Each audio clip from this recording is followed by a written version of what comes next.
Ladies and gentlemen, I'm Professor Gerard Carruthers. I'm co-director of the Centre for Robert Buns Studies at the University of Glasgow, and it's my huge pleasure to welcome you to this evening's event, The Arts of the Buns Supper. And of course, we meet here on Buns Nights.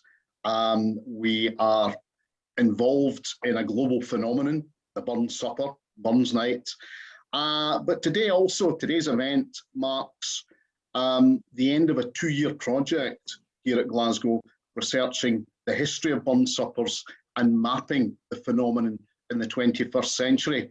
And as part of that, we have crowdsourced images from international Bunsians and GU alumni. These images have resulted in the creation of a special artwork by David Mach, which will be launched this evening to our global audience of GU alumni and other guests and friends. And this will be part also of a virtual reality exhibition, a collaboration between CRBS and the new immersive learning platform, Edify. As we move towards that, we're going to speak to Dr. Clark McGinn, probably the foremost expert on the history of the Buns Supper. And Clark, if I could begin by asking you just briefly about the history of the Buns Supper. People assume that it's more or less something that's unchanged from the 19th century right down to the present. And that's not really the case, is it? That's a really good question, Jerry. The men who came together in Burns Cottage in 1801 wanted to celebrate Burns. And Hamilton Paul, the organiser, decided to make it a party that, as he would have said, Burns would have enjoyed coming to. So the basics are the same. We have haggis, we have toasts, we have his poems and songs.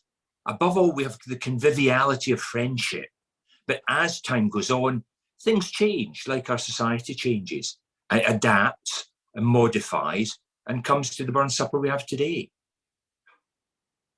And, recently something that's made the news as part of the Buns Supper is the notion that the crossing of arms, the linking of arms, the singing of Auld Lang Syne at the end of the Buns Supper, this apparently comes from Freemasonry.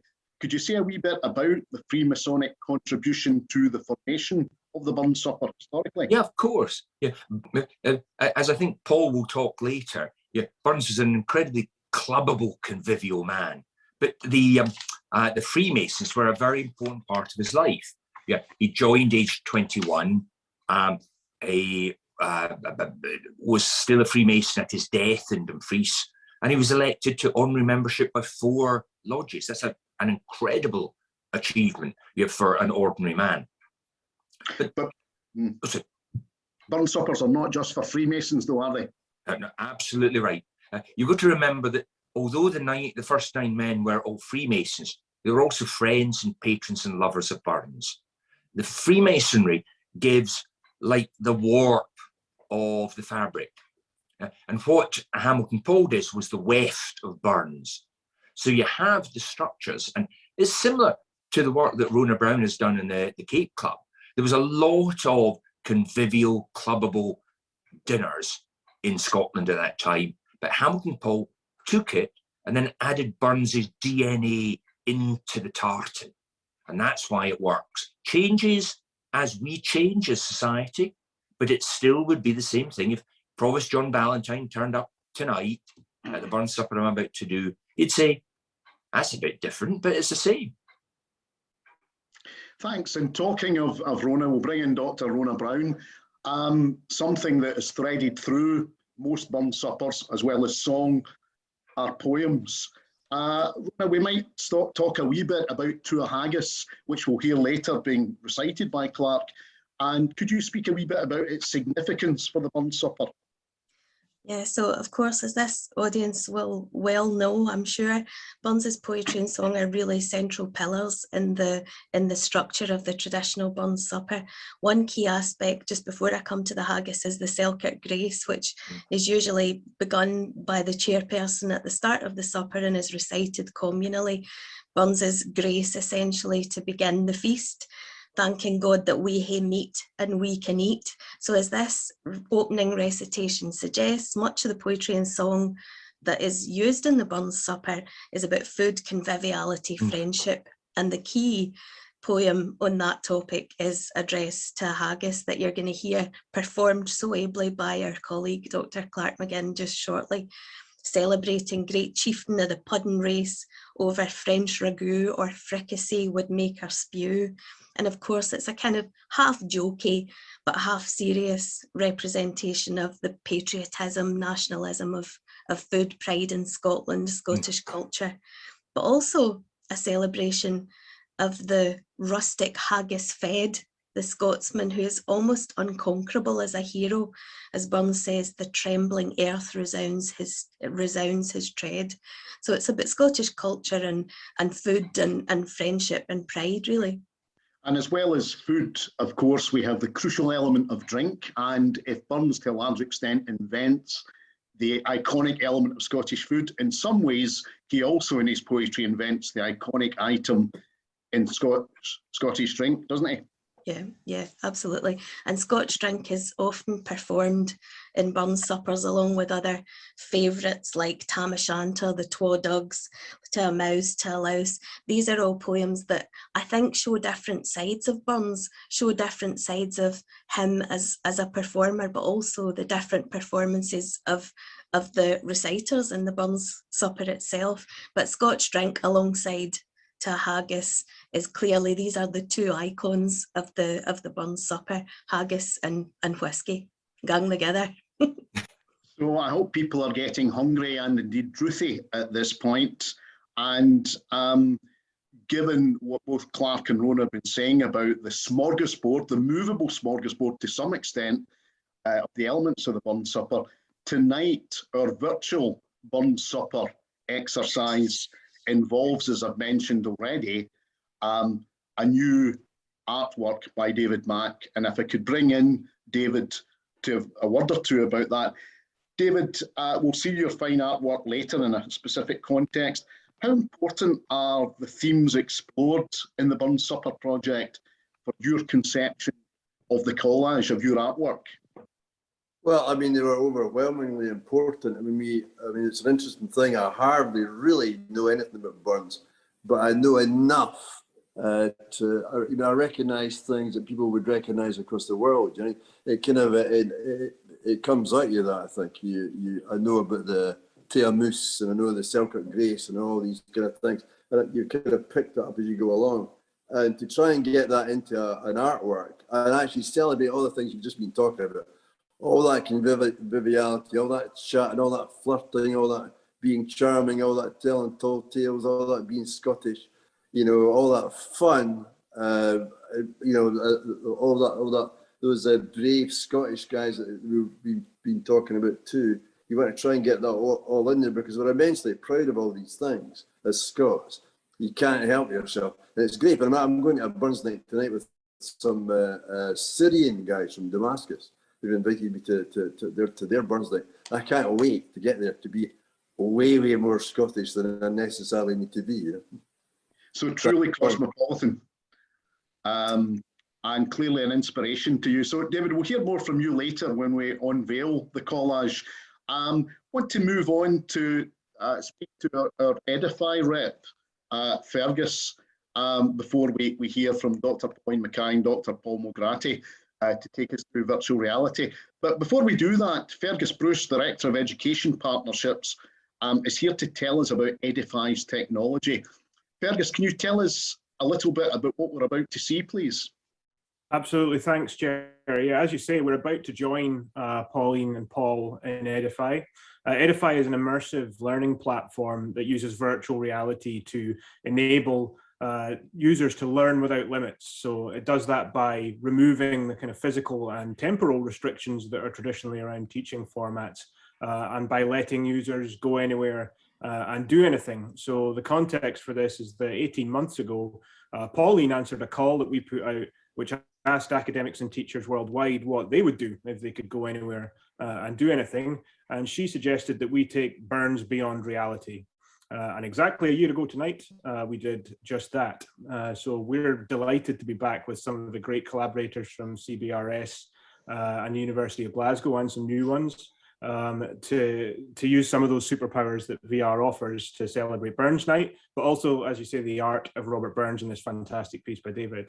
And we'll hopefully be showing you Burns and the art of Robert Burns as you've never seen it before. So I don't want to give too much away before we go straight into VR. One last thing for us to say is that a version of the experience you're about to see will be available for free from Edify after the event. So keep your eye on the follow-up communications and the links that go out afterwards to get your hands on that. And a big thank you to everyone at CBRS and all of the team at Edify and all of our collaborators for putting this together. So over to you, Pauline and Paul. Hello, happy Burns Night, everyone. I'm Dr. Pauline Mackay, and it is my sincere pleasure to welcome you to another Burns Beyond Reality event. We're going to use Edify's amazing VR resource to show you some objects from the nationwide Burns Scotland collections related to the story and the legacy of the Burns Supper, and of course to unveil David Mach's new collage inspired by the global celebration that is the Burns Supper, the Flying Haggis. And of course, as Fergus said, after the event, you can learn more about the objects included in the exhibition through a series of VR tours on scotland.org, but you'll also be able to explore the exhibition yourself in VR or on desktop, since Edify are just now released a brand new Burns lesson on their beta, and links to this will be available in the chat and at the end of the event. So this year, I'm not by myself in this virtual world. I'm joined in Burns Beyond Reality by Dr. Paul Mulgrady, who, as part of the Burns Supper project, compiled an interactive map of Burns Suppers worldwide. Hello, Paul. Hello, Pauline, and good evening, everyone. So, Paul, how did you bring together the interactive map of Burns Suppers? So with the interactive map, I proceeded by using advanced research function on Google and social media, looking for Burns Suppers in more than 15,000 locations in total around the world.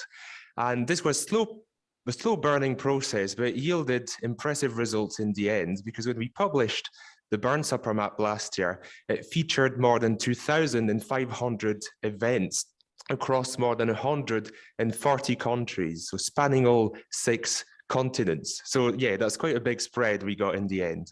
It's absolutely amazing, and I believe that some of those countries are represented tonight in the audience.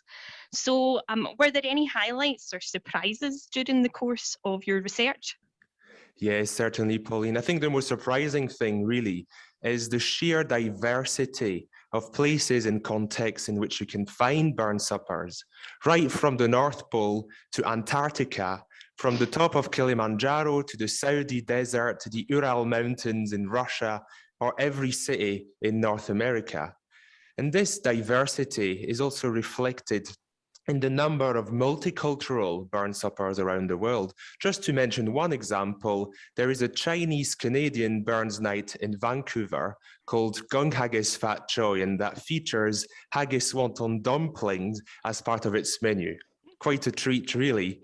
And one of the reasons why I'm mentioning this is because Todd Wong, the organizer of that event, actually features in David's artwork, which you will see in a little while. So that's a nice wee link between the Burns map and the artwork.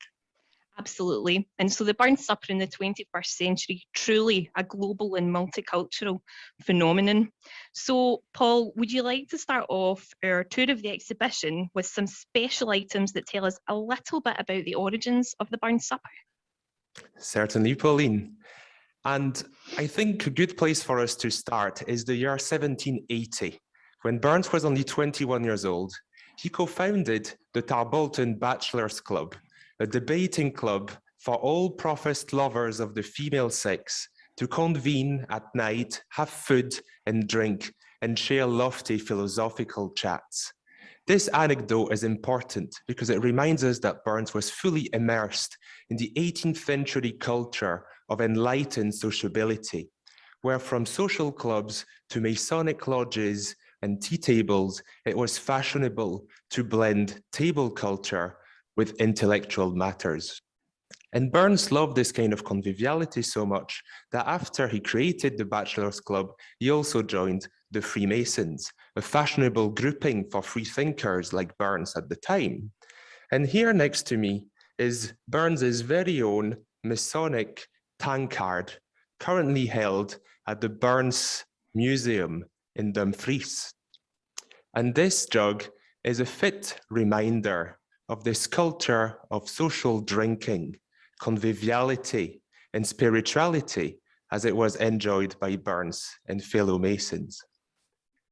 Masonry provides us also with a key link in the history of Burns Night, because the creator of the Burns Supper, Reverend Hamilton Paul, was not only an admirer of Burns, but a Mason as well.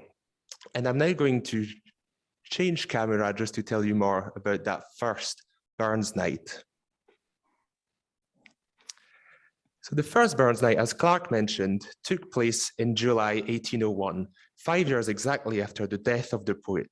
Hamilton Paul brought together 8 of his friends, all Masons, at Burns's birthplace in Ayr. Building on that culture of sociability and Masonry, they enjoyed food, haggis, drink, whiskey, poems, and formal toasting. And behind me is the unique manuscript, very precious, of the very first commemorative toast delivered at the very first Burns Supper by Hamilton Paul. We're showing this courtesy of Dr. Bill Zacks in Edinburgh. This is a rhymed toast, and I'm going to read you the first 2 lines just to give you a little taster. Let me kneel and kiss the precious earth, forever hallowed by the poet's birth. So this is it. From sociability to Masonry and poetry, from Robert Burns to Hamilton Paul, this is how the Burns Supper was born. Thanks so much, Paul. So you rightly mentioned, of course, the relationship between Burns, sociability, and drinking. And it's safe to say that an important feature of many Burns suppers is whiskey. Burns was inspired to write about whiskey on more than one occasion. In Scotch Drink, he writes, "O thou my muse, good old Scotch drink, whether through wimpling worms thou jink, or richly brown rumour the brink in glorious fame, inspire me till I lisp and wink to sing thy name." Poems such as this and Tam O'Shanter have done much to fuel Burns's association with what is now the Scottish national drink. Now, this 19th century Staffordshire whisky jug is from the collections of the National Trust for Scotland Robert Burns Birthplace Museum, and it's an object that perfectly encompasses Burns's poem Tam O'Shanter from start to finish. I particularly love the depiction of the convivial opening lines, where Tam O'Shanter and suitor Johnny are almost certainly enjoying a dram. Now, I'd like you to join me, and I'll just switch to my perspective. And you can join me as I teleport down the gallery, and I'm going to turn very slowly because I don't want to make anyone motion sick. And here we go. So,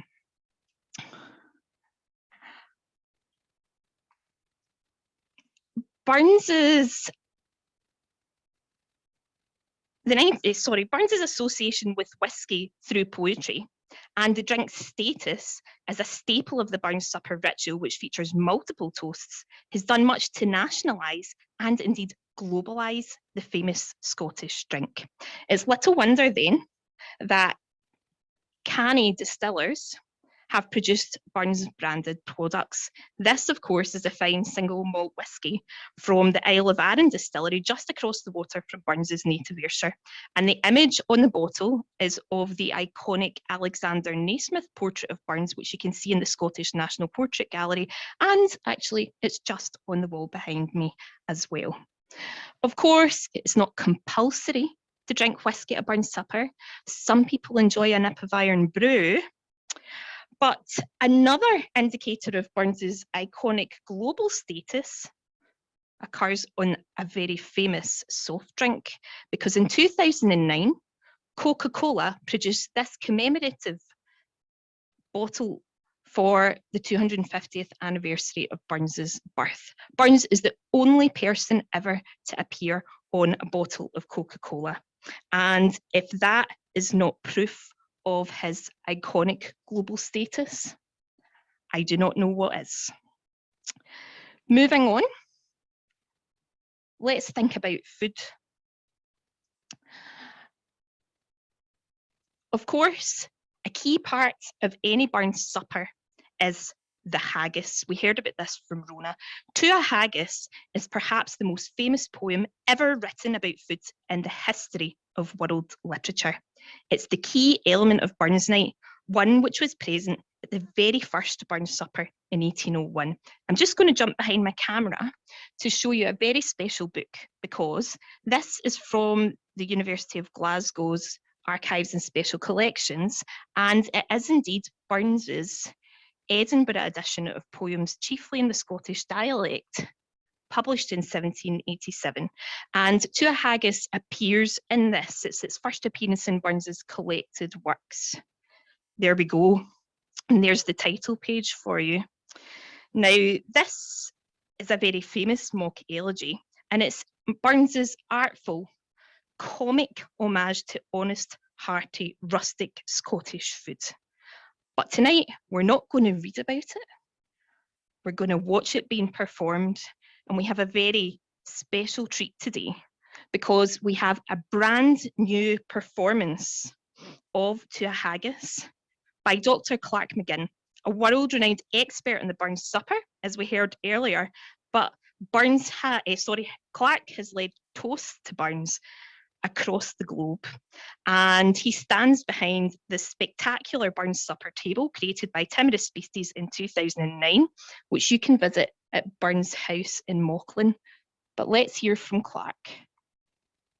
Robert Burns wrote the address to the Haggis to console some friends of his who were so poor they could only serve that very simple dish for his dinner. What a way to reward a kindness and hospitality. That's why we say it on every Burns supper, like we say it tonight.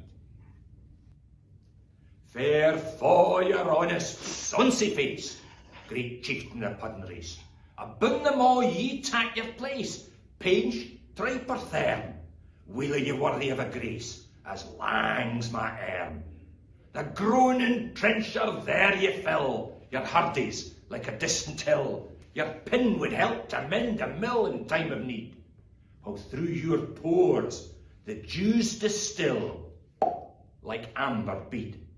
His knife, see your rustic labour dicht, and cut ye up wi' ready slicht, trenching your gushing entrails bricht like ony ditch.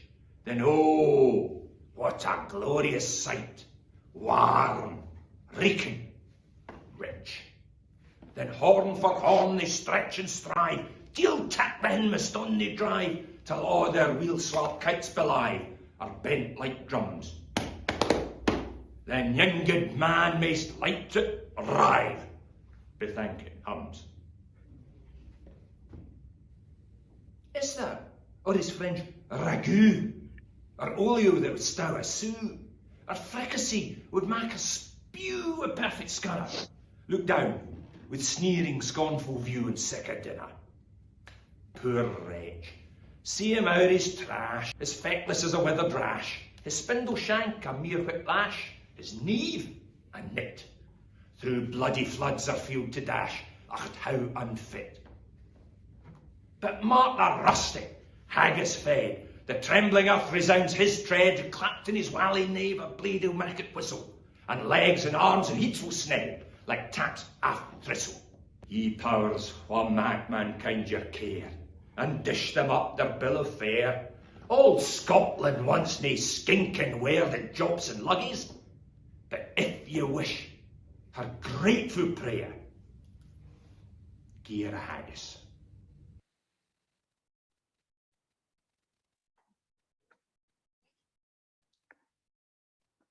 Thanks, Clark. Now, I can't smell this haggis in virtual reality, but not yet. That's something for the future. Meantime, of course, To a Haggis is one of many of the poems we've heard were important to the Burns supper. And another key poem for performance on the night is Tamil Shanter. As you may know, CRBS and Edify have developed a very special way for people to experience that particular iconic work. Let's go. I'm just going to click through my scenes and we're going to completely disappear into Alloway Kirk. Here I am standing in Alloway Kirkyard next to the grave of Burns's father, William Bernays. And I'm going to take you over to the corner to the kirkyard so that I can show you something really quite special.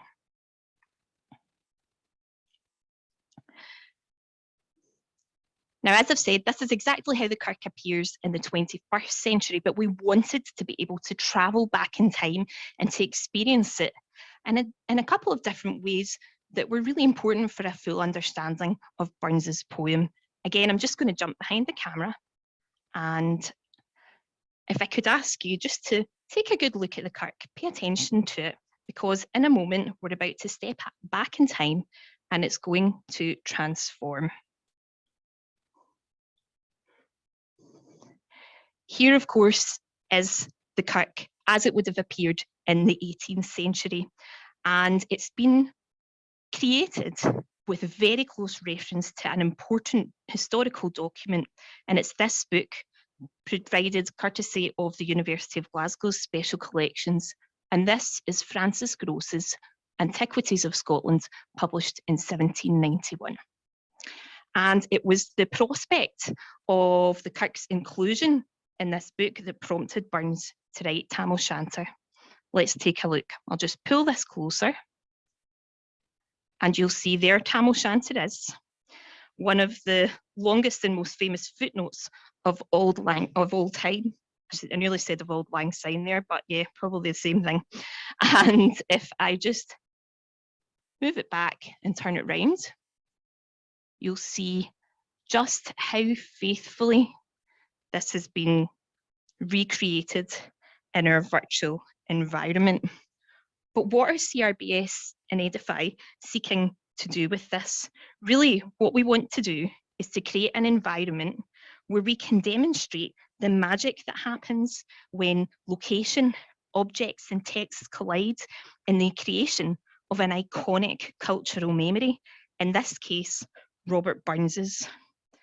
But of course, as ever, Burns's poetry is key, and bearing that in mind, it's time to immerse ourselves in the Kirk as Burns describes it in his poem. So again, let's transport into a fictionalized Alloway Kirk.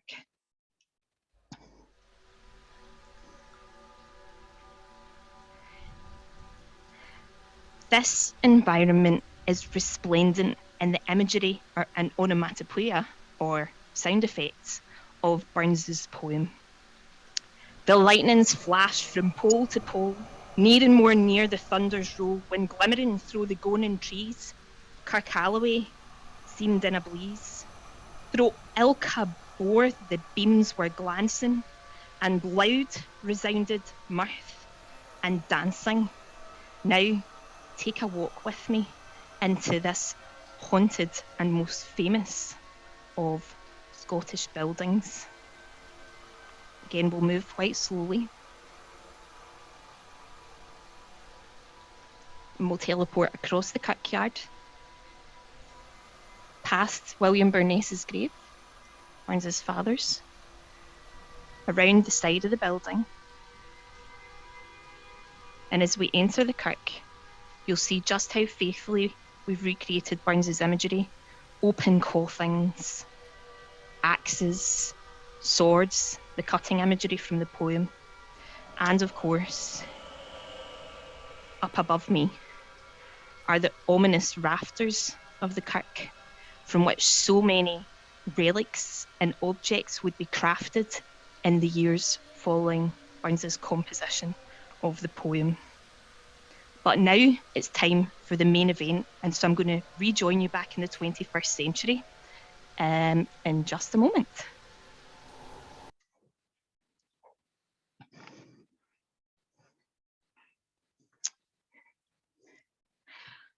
So, as I said earlier, we've made sure that there's ample opportunity for you to explore this VR gallery and its exhibits.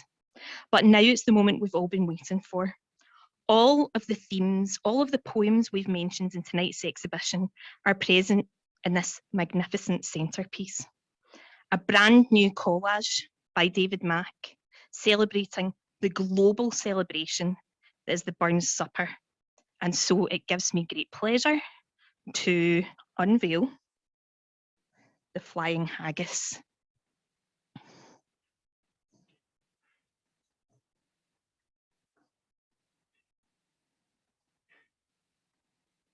And we're going to hear now from David himself.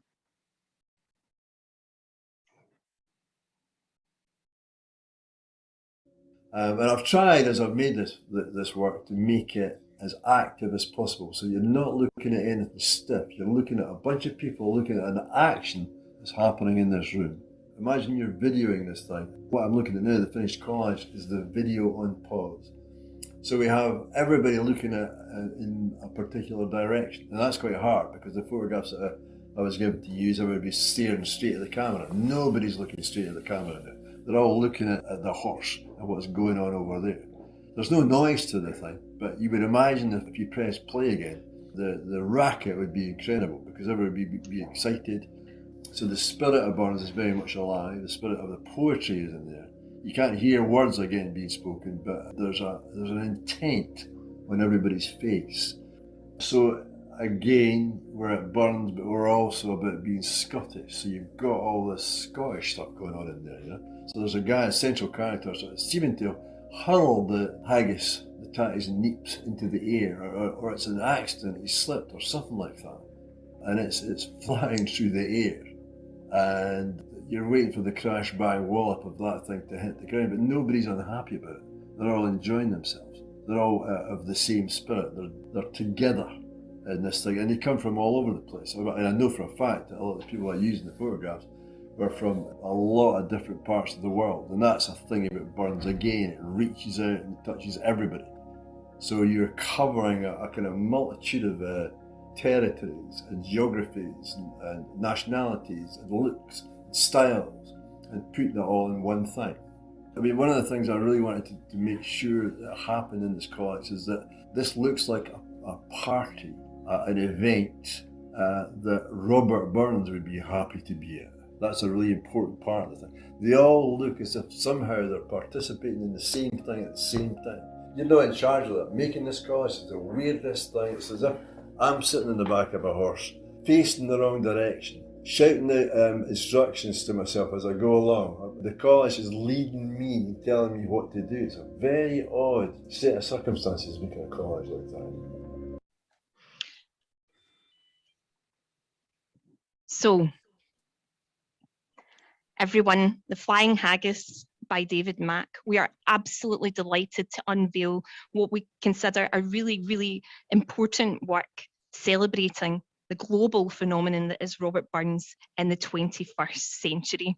And before I hand you back to the real world for questions and answers, and I don't doubt you'll have a lot to ask David about this, I'd like to hand you over so that you can see something else quite special, because what we've discovered with Burns and indeed with virtual reality is that there's always somewhere else to go. And so if I could hand you over to Dr. Nathan Kirkwood from Edify, he can give us a glimpse of where we might go next. Over to you, Nathan. Thank you so much, Pauline, and hello to everyone at home all around the world. It's been really fantastic to see this excellent use of immersive technology for enhancing how we access and how we provide access to objects associated with our culture, with our history, and with our artistic endeavors. So what I'd like to give you now is a very short preview about how we might harness some of these potentialities that immersive technology offers for fields like this, in particular focusing on this artwork. So imagine, if you would, what it would be like to really venture in to the narrative that's unfolding in this deeply complex artwork in front of me. And where you'll find yourself now is somewhere that I hope is quite familiar. We're now in a 3D environment, much like the environment that Pauline and Paul were navigating earlier, filled with the imagery of David's fantastic collage. And if I change your perspective from this fixed camera to my own, you'll quickly be able to appreciate just how complex this piece of art is, and just how complex all the elements are that go into making up the overall picture. Now, if I change my position slightly, what you'll notice is as I take these steps forward and turn around, is that these elements are all individual. They all have their own stories that come with them. So for example, down here, I have my little friend who I'll say hello to. And with each picture, you can imagine the kind of information that you could immerse someone with to provide them more context and more kind of depth for that cultural and historically important night that we're celebrating tonight. And of course, I can really have fun with this. Perhaps the dog is not too happy with the accordion player and wants to go over here. Or perhaps the accordion player deserves to take his own seat at the table and enjoy that large can there that's waiting for him. Now, let me just turn your position back to here and just kind of think through the art of the possible. What is it that you'd like to do if you were to dive in to a piece of artwork, or to dive into something deeply tied to your own or someone else's culture in order to understand it better? That's what we're trying to understand here in this work in progress. Thank you very much, and back over to you, Pauline. Thanks so much, Nathan. So yeah, it's been such an exciting process to bring you this exhibition, to bring you David's new work, and to see just some of the possibilities that lie ahead. But for now, I'm going to stay in virtual reality for a little while, just in case I'm needed, and hand you back to the real world, to Jerry and the rest of the panel for some questions and answers. Thank you, Pauline. Thank you all. That was a veritable sensory overload, and I know that people have been enjoying the various aspects that we've been displaying tonight. So we've got a very large audience from at least 50 countries, and we've got some pre-presented questions. And so what I'm going to do is to invite our various speakers, presenters, to take one of these questions each, or perhaps we might have a question supplemented with different speakers. I'm going to dive into the questions that we have, and I can't resist this one from William in Scotland. Why did the compositor in Smelly's printing house mistakenly set stinking for skinking? So this is true of Haggis, where the word should be skinking, but the first rendition of the Edinburgh edition has stinking. Could this have been a jibe in the direction of his boss's surname by a devilish printer's devil? Clark, would you like to take that on? Yeah, well, of course, yeah, people will remember the printer was William Smelly. So I think the question is wonderful. But I probably think it was just the excitement of Burns's poems. Yeah, the first impression was being printed. It was by subscription. Loads of subscriptions were coming in, and the typesetters were just working time and time again. And I think it was probably just, yeah, a bit of what we would call fat finger nowadays. But I would really like the idea that you were taking the mickey out of old Smelly, who was a fellow Crochallan fencible of Robert Burns's. Thanks, Clark. And Alison in Wales asks, why is it important to keep the immortal memory going? Why is Burns not known in the wider world for the good things he did other than Auld Lang Syne and being a bit of a lad? Paul, could you take that one, please?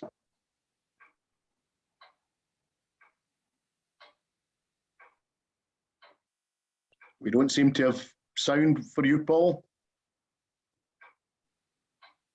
Can you hear me now, Jerry? Yes, there you are. Okay. Yeah, I thought I would start by saying that one of the outcomes of the Burns Supper project was to discover that, in fact, Burns' memory is much more widespread than perhaps we thought. And, you know, this is one of the outcomes of the Burns Supper map, that the Burns Supper really is celebrated in most countries in the world. So it's just to say that there is a good degree of worldwide awareness about the poet. Now, why celebrating, why keeping the immortal memory alive? Well, there are many ways to answer that, but for my part, I think this is all about the universalism of Burns's message, the sentiments that are expressed, but also the relevance for the present day. And for instance, in one of Burns's most famous poems, To a Mouse, there is a deep reflection on the social bonds between animals and humans. There is here a reflection which is important, I think, in the era of environment, which is our time. This is just one of many ways, and I'm sure we'll speak of more tonight, that we can relate Burns to the burning present. So yeah, that would be my answer. Thanks, Paul. Here's a good wide-ranging one that I think I'll put to you, please, Rona. Fiona says, Burns is a master storyteller. What is the single biggest lesson that a budding author, poet, or creative might learn from him? Good question. There's quite a lot, obviously, that we can learn from Buns if we are readers or writers, but I think, to be honest, according to my own recent research, sticking to your own guns and what you believe is important in your art is quite central to Buns, I think, because one of the things we've been talking about recently is the early advice that Buns received from his patrons in his correspondence, some of whom tell him to do things very differently. Don't write in Scots, don't write about political subjects. And Buns goes on his own path. He sticks to what he thinks is important. And I think history has probably shown that he was right to do that. Talking of politics, Ronald asks, Burns was obviously an enterprising man, well, one who couldn't help himself.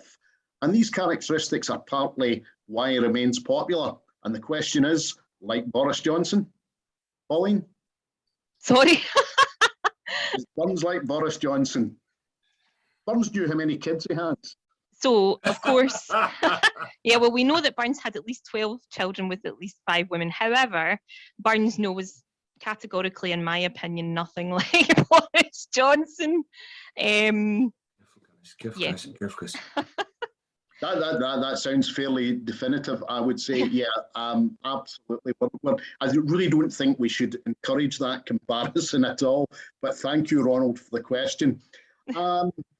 John asks, how do the current gender definitions sit with Burns' approach to the lassies? Burns and the lassies. Maybe come back to you, Rona, for a moment on that, and we might have the other panelists say a word about that. Yeah, I'm sure plenty on the panel would have something to say about this, but essentially I think what we're talking about is a late 18th century man talking about his love of the lassies, and we know that Burns certainly had a great love of the lassies and loved many of them, and they loved him back, has to be said.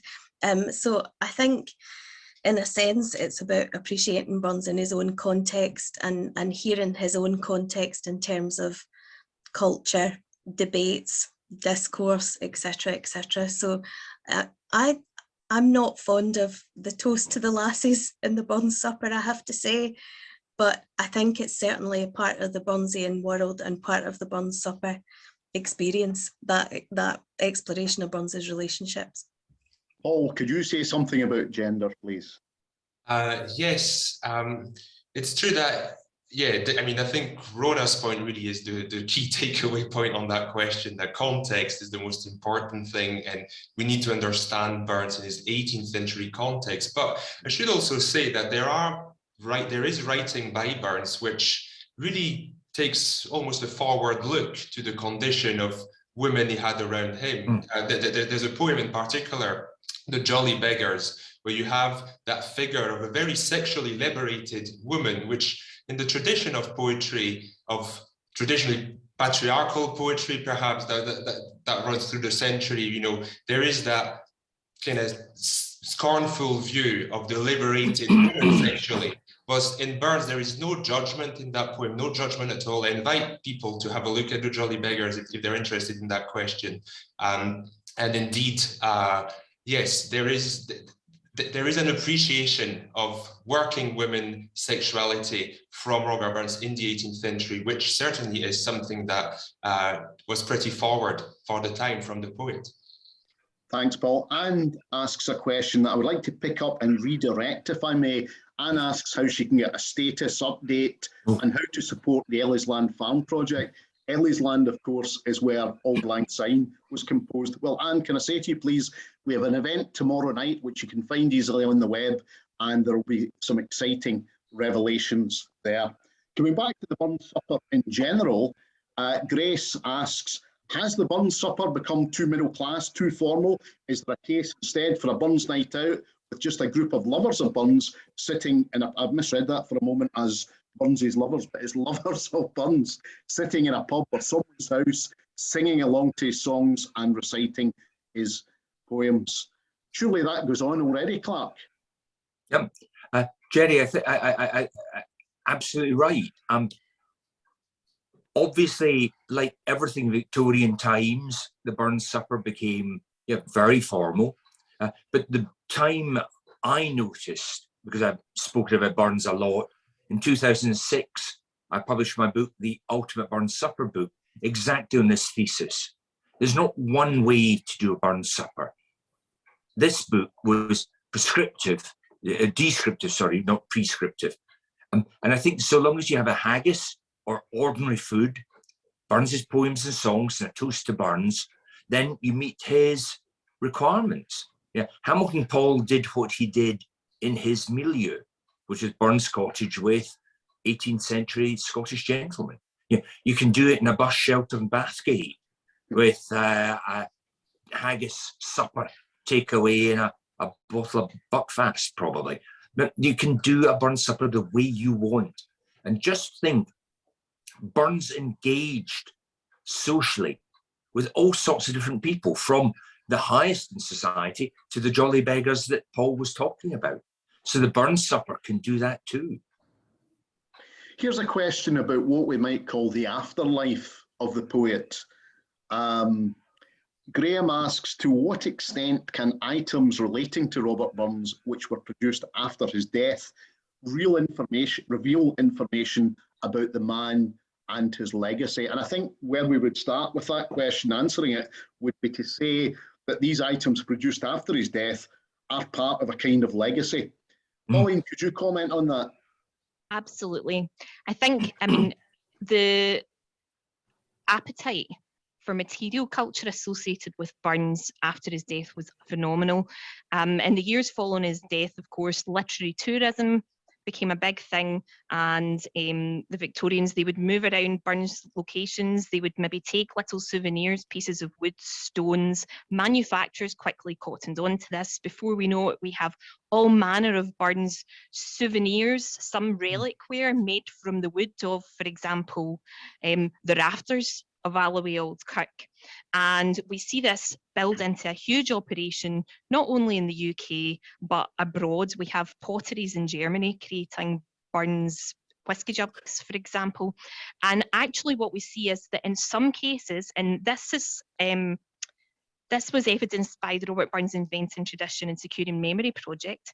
In some cases, the popularity of some of Burns's best known works was actually driven by the reinforcement of specific scenes, for example, from Tam O'Shanter, or specific lines, for example, from Rantin' Rovin' Robin on material culture. So actually, material culture has played quite a big part in the changing reputation, or sorry, the changing reception of Burns and his works over time from the early 19th century up to the present day. And of course, tonight we've unveiled a brand new piece of such culture. Indeed, Pauline, I've been flirting recently with the notion of a label, the Burns sphere. And the Burns sphere is objects commemorating Burns, including statues, including relics, and also even genealogical charts of descendants of Burns and people associated with them. And tonight we've got the virtual reality dimension. The Burns sphere, most of which is an afterlife phenomenon, is something that we haven't really properly studied yet. And part of that also is performance of Burns one way and another in lots of ways. Music, obviously, but in many other ways, theatrical versions, music hall versions of Burns, his life, his work. There is a whole performative culture out there in the Burns sphere, all of which in one way or another commemorates Scotland's great poet. Now let's come to a good question for maybe someone from deepest, darkest Ayrshire, Rona. Marjorie asks, to what extent does language prove a problem in encouraging engagement with Buns? That's an interesting question, that, and it's one that we get asked quite often. I think, is the Scots language a barrier to understanding Buns? And my feeling is that it's not, because it's sometimes difficult to get your head around older poetry in what we would call standard English, and you need some tools to help you navigate, and there are plenty of tools that help you navigate Buns's work.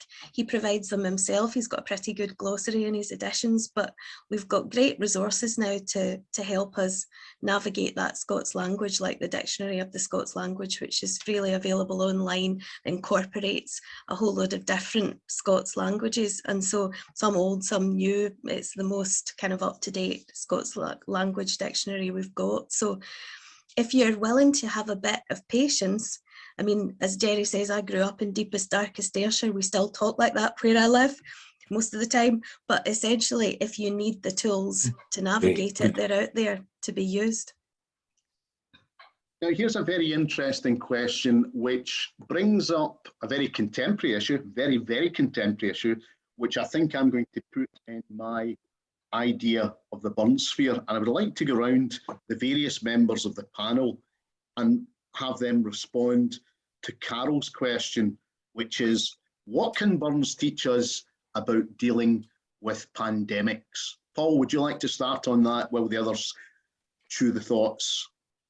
Well, I think it's a very interesting question, but I think it is a bit of a hard question, because for me, I think Burns really isn't a very social distancing friendly kind of poet.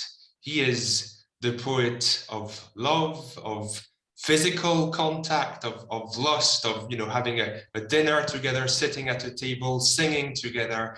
So, you know, with Burns, you share your germs, basically. That's what the poetry is about. So I think it is a hard question, but perhaps one way to start answering, and I'm sure others will follow, but is the idea that with Burns, it's about, there is a whole side of his poetry which is about love and about care and sympathy for fellow beings that are suffering and that have misfortunes. And when this happens to all of us at once, well, we surely can find some sort of recomfort, of comfort in Burns's art. Thanks, Paul. That's a very nice way of beginning to contextualize it, because one thing that the pandemic has taught us is that we do not live on bread alone. We live on culture, and it's what we're missing: culture, human contact, as you say, the things that make us human. Clark, any thoughts on Burns' lessons in the face of a pandemic? Yeah, I think obviously he didn't face a pandemic. Yeah, the typhus and cholera came later in Ayrshire and Dumfriesshire, but he did face farming hardship, bad crops, bad weather. He did face food shortages in Dumfries. He did face the Napoleonic Wars, which were a long, hard problem for the British people. But he overcame them, I think, as Paul was touching on there, but recognizing that we're in it together. Now, sometimes people weren't, and that's where his egalitarianism brings people back down to line. But what he's really saying is we can overcome huge problems. The loss of the American colonies, which was Ayrshire's biggest export market. We can overcome bad weather. We can overcome personal crisis by being together and thinking about the things that bind, not the things that separate. And I think while it's not absolutely on all fours with the pandemic, I'll take that. Thanks, Clark. Pauline, what has Burns done for you in the pandemic? Well, you know, I would pick up on what Clark said about Burns as a very human poet, but I think Burns is a poet who's known for bringing people together. We see this through the universal celebration of Auld Lang Syne, through the joining of hands, every hogmanay.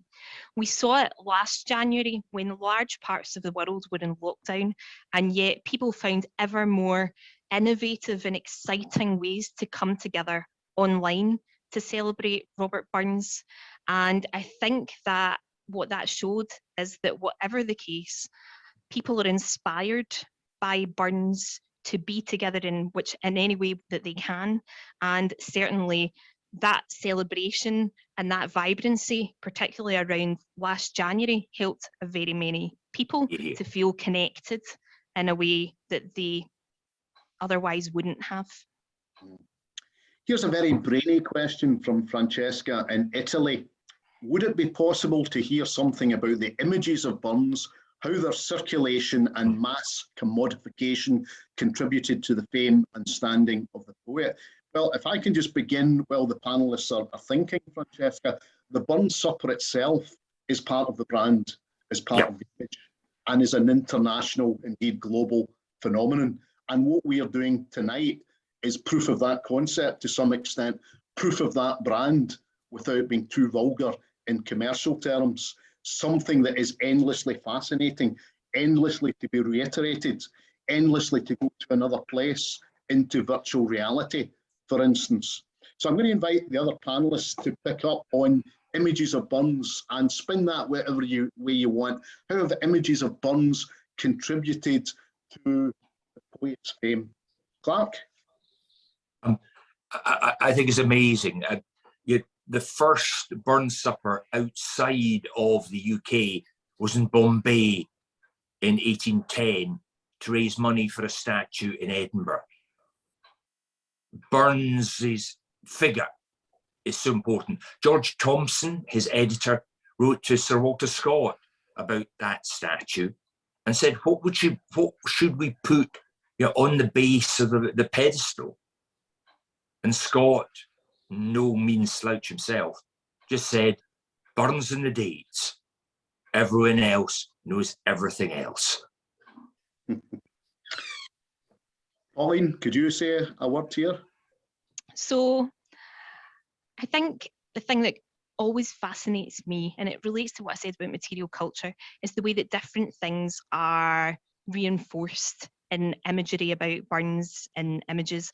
And actually, I would maybe like to zoom in here at this point to David's, because one of the things that really grabbed me about this, and that grabs me about whenever I see a new piece of artwork about Burns, are the particular points of reference. This one did really blow me away because there are so many aspects of Burns's life, works and legacy represented in here. There are so many poems. So of course, down at the bottom of the table, we have little mice springing about to a mouse. This huge grey mare, which I was just so excited by when I saw it, because I'm a Tamil Shanter fanatic. Right in the centre of the action, the haggis, to a haggis flying through the air, the Tamil Shanter cap. I wonder, David, if you want to come in here and say something about why you chose to represent these particular works and how you chose one from the other. My God, we've had a lot of very interesting questions. My head's kind of reeling with stuff. I think that the Italian, her question is really interesting about how we think of Burns and how it transmits globally, and how it's about romance and love and geography and mountains and stags, and the whole idea that poetry can have that kind of that Burns's poetry can have that effect on the whole world is incredible. And actually, the previous question where we mentioned the horror Boris Johnson. I think if Burns was around today, he'd have some really strong words to say about what the kind of situation, and he'd have a lot of things to say about an address to the lassies and about gender and about all the things we're sort of thinking about today. And here's a man who's a real person. He has flaws, he has failings, but but he's not scared to hold back, and he needs to say something. He's a kind of a perfect character for today, for our 21st century. And that was also one of the things I was trying to get into my collage. I think that man questioned. He was a rebel. He, you know, if he was dealing with a pandemic, I think he would have been a problem. I think he would have been raising all sorts of issues that our authorities don't want us to think about. Yeah, so I'm quite fascinated with how Buns would appear today in our century, you know. Thank you, David. Thank you. We're kind of moving towards the end of our question time, although we do have more time if people want to hang around. And a kind of a meta question, if you like. Robert asks, will this event become a regular feature of Buns Nights? And it's worth saying that this is our second one, so some regularity has been established. And it's also true to say that this is circumstantial. Last year and this year, our big online event has been as a result of the pandemic. But like everyone else, we now think, do we take that positive, that silver lining from the pandemic and allow ourselves to reach out globally as a Buns event should through an online event? And if we get enough requests, if we're asked nicely enough, if we're made feel wanted, then I think almost certainly we will make an online event a regular feature of the Buns season from the University of Glasgow. And I think I'm not giving away any great secret when I say that before the pandemic, various of us were thinking we need a University of Glasgow Buns supper in Glasgow. We've got a very fine version in London. Clark and I and others were there just the other week. There's one coming up in New York. But perhaps it's time to have one of these at the University of Glasgow itself. So I'm probably setting all kinds of things running there, but we'll come back to them. And we are keen to hear ideas about the kind of things that you want. The Centre for Robert Burns Studies is unashamedly intellectual. We are the home to the Oxford University Press edition of the works of Robert Burns.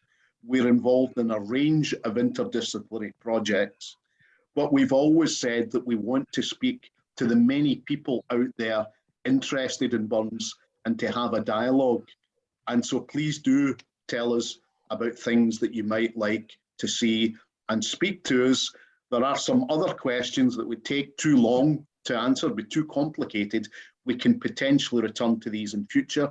And given that we're getting through not all of the questions, I think that argues for future events like this. Pauline, I'll hand over to you, please, to perhaps sum up and give a kind of vote of thanks. So here I am back in the real world. I'm dispensing with this, and I have a number of thanks to give this evening, as I'm sure you can imagine. So please bear with me for a moment. So obviously to the Centre for Robert Burns Studies, to Jerry, Rona, Clark and Paul, for the part they've played in the Burns Supper project, for all the wonderful research, and special thanks to Frank and Susan Shaw and family for helping to enable the project. You know, to Paul for his tireless work in the interactive map and for his work co-curating the VR experience. To Anya Allardyce, our amazing comms manager, for her work promoting all of this and for the part she's played in helping to shape this event. It's been invaluable. To Burns Scotland, and to those partners whose objects we were enabled to include in tonight's exhibition, particularly the Dumfries and Galloway Museums, the Robert Burns Birthplace Museum, East Ayrshire Museums, the National Portrait Gallery, and of course to the University of Glasgow's archives and special collections. To Brand Scotland for helping us to share this far and wide, and to Edify, where to start, Nathan Kirkwood for expertly managing what was a really vast project, to Martin McDonnell and Fergus Bruce for throwing so much talent and resource behind this, the astonishing content team, Katie, Anthony, Katerina. There are so many others who I've never met, whose names I don't know, but whose work is frankly amazing. to Judith and Combs, and to the University of Glasgow Development and Alumni team, led by Robert Davis, who have coordinated this event for you, to Neil MacDonald and Amance Latkowskis for the training and for help with equipment. And last, but by no means least, to David Mach for an astonishing artwork that really does capture the global celebration of the Buns Supper in the 21st century. So I'd just like to say, and I have been looking forward to this, here's to Buns Night 22 and to all of you as well.